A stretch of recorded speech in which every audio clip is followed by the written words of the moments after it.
one and all, welcome to Seen Through Glass. Today, Mayfair Prestige have lent me what can only be described as one of the most ridiculous cars in the entire world, the Mercedes G-wagon 4x4 squared. It's so ridiculous, I can't get in and out of it without some help, so I brought this douchebag along to lend me a hand.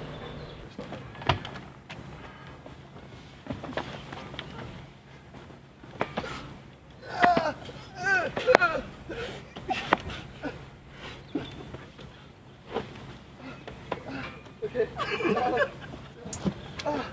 Cool. Cheers, mate. Thank you. Cheers. I'll see you later.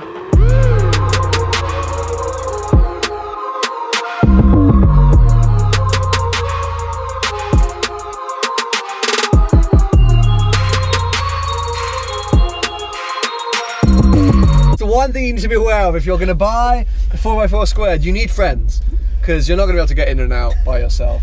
Okay, let us take off in, as I said, what can only be described as one of the most ridiculous cars in the world. I have decided, however, that it's also one of the coolest looking. I think this thing looks insane. Yes. As I want one based purely on the looks.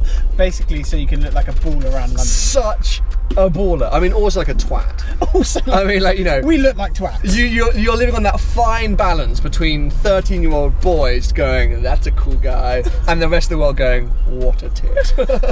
I think you would struggle to attract females in this car. Hello, I'm not compensating for anything. This is my squared. You look like a dick. I have driven this car for 5 minutes just to get to the location where we started this video. And if I'm, oh, look at that RS3, bruv. Checking you out, chicken. Popping those bangings and the bangings, and I'm chatting shit, and yes, finished. You may or may not know, I'm not a massive G-wagon fan. Oh, trolls, come at me! M4 troll. Go watch the M4 video and troll Sam. I'm not a massive G-wagon fan. I get that stylistically they're cool and 50 Cent owns one or some rapper does. Does he? I don't know. I don't know culture. But as a driving proposition, I've always been like, And when Tom TGE got his, I was like, still don't get it. So this, which is like a 4x4 on steroids. Yes, I knew I brought you along for a reason. I knew it. For a G-wagon on steroids, it's just kind of heightened the issues for me. Because, really? Yeah, I think driving this thing, it really feels awful. It just feels like garbage on wheels. As in, I don't know what's going on with the steering wheel. Look at that. That's play. What are we doing? We're not turning anywhere. No, we don't. We just roll a little bit. We just rolled a little bit. We just sort of floated around. But the ride's not even that good. Like, it's quite bumpy. Yeah, it is quite bumpy. You'd think being so high up, you have that much trouble. Like, have you seen the suspension springs? They're the size of a house. And yet I'm just like, and then you think, okay, well, maybe it's like a, it's an AMG. This is the G500, which I think is the only one. Do they offer a G63 in it? I don't think they do. You're asking the wrong guy. I didn't do a channel to do knowledgeable videos. I mean, like, if I show you now, it's just not that quick. Like, flooring. Okay, floor, nothing, and again. I think that is solely because of how big it is. Yes, I mean, it's hard to accelerate a house, isn't it? In the grand scheme of things, like, that makes sense. Do you ever see those trucks with caravans in the back going fast? No. I just don't get the point, apart from looking outrageously cool. Yes. Yeah. There is that element, and people are staring at us everywhere we go. For the right reason. For the right reasons. Yeah. But like, you could never stalk someone in this. Like, you stand out like a sore thumb. We're just like 2 miles away. Be subtle. Don't just hide. Hey, hold back. Play it cool. But yeah, I mean, okay, let's think of some positive things. Okay, yeah, let's get positives out of this. As I say, like previously, and still from the outside, This is one of the coolest looking cars ever. Yes. And I'm sure mechanically it's a marvel. Do you know what I mean? Like, I'm sure this could go up like some desert dunes, and everyone will be like, "Oh, it's better than your F-Type." It probably is. It probably is. But it feels like a piece of shit to drive. That's what I'm trying to explain. I totally get why you would buy this car. As I keep saying, I would buy this car if I had the money, because it's just so quirky and cool. And inside it is super luxurious. The steering wheel, Alcantara. I have to feel it. And you've got you've got all the Merc mod cons. Yeah. And it just, I mean, like, stepping out of your house and seeing this, you'd be like, I am winning at life. I won the lottery. But as long as you didn't really have to drive it very far. Yeah. I think around London, this is probably the worst car imaginable. Like you say, through the desert, doing like the Dakar Rally or something like that is probably quite if I lived in the Middle East, this would be like this would be perfect. And I would over a 6x6, because a 6x6, I keep saying, it's too much. It's like way too much. 4x4. This is like the middle ground. Legit. Middle ground. Nailed it. I ain't come here for no middle reason. Oh, nailed it.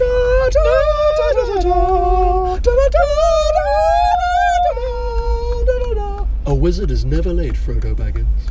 A wizard is never late, Frodo Baggins.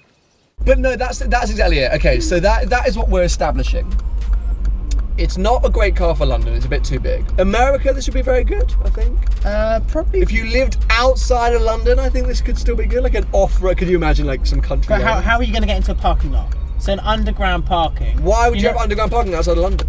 Well, I don't know, let's say we're going to a shopping centre, you know, they got the barriers and you always try and sink down. Hold on a sec, because Mayfair Prestige, that have this car for sale, where we picked it up this morning, yes, are based in an underground car park. But you know what? I think of this quite a lot. I think I'm a wanker.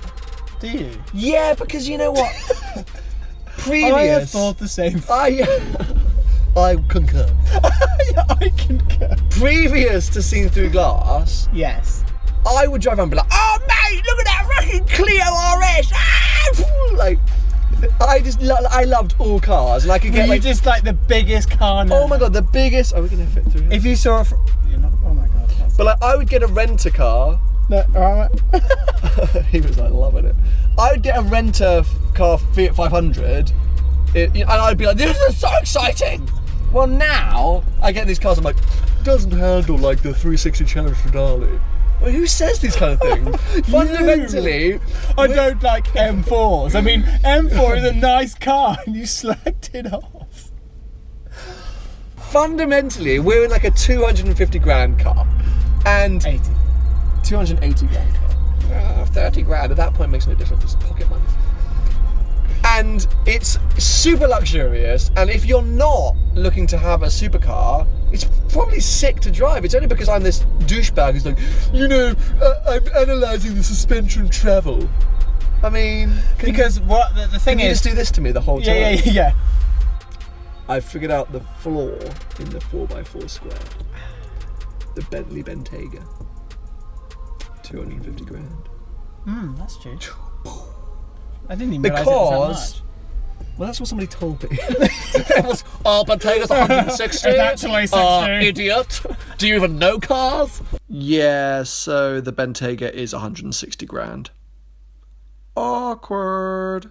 But yeah, because the thing is, you're not going to look anywhere as cool as you are in the 4x4 squared, but I think you're going to have a much nicer time in terms of driving.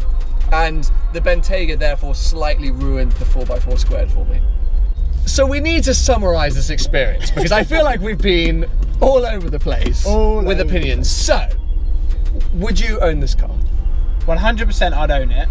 I agree. Okay, so that's how those. So we both would buy this car. Yes. If I had the money, I'd buy it. Okay. But I also would. I probably wouldn't have it in London. I think in the countryside, I think I'd have it. The big point is, if you're spending 280 grand on a car like this, you have got a ton of money.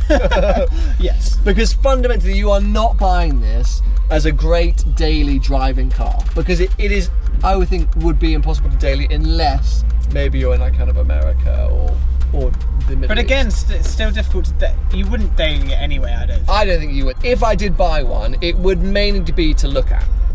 Because it really is pretty awful to drive. But maybe we've underutilised it. There's all of these settings here about locking differentials and off-road modes and sport and comfort and low range. all the times, which we haven't touched We any haven't of it touched on. that because we've just been so focused on not hitting anyone. Yeah, just not over. killing children. Yeah. It's basically what we're trying to do. And Exactly. over a normal G-Wagon, I think this is massively better.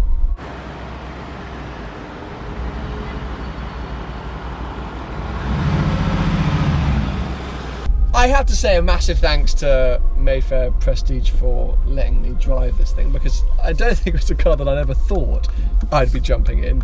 And it is cool, like in London, like it's just wacky. It's cool. And that's what I love about this car. It is so wacky.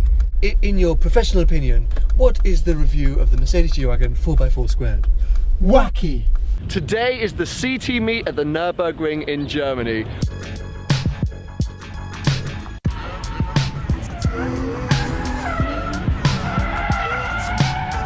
This is one of the craziest experiences I've ever had.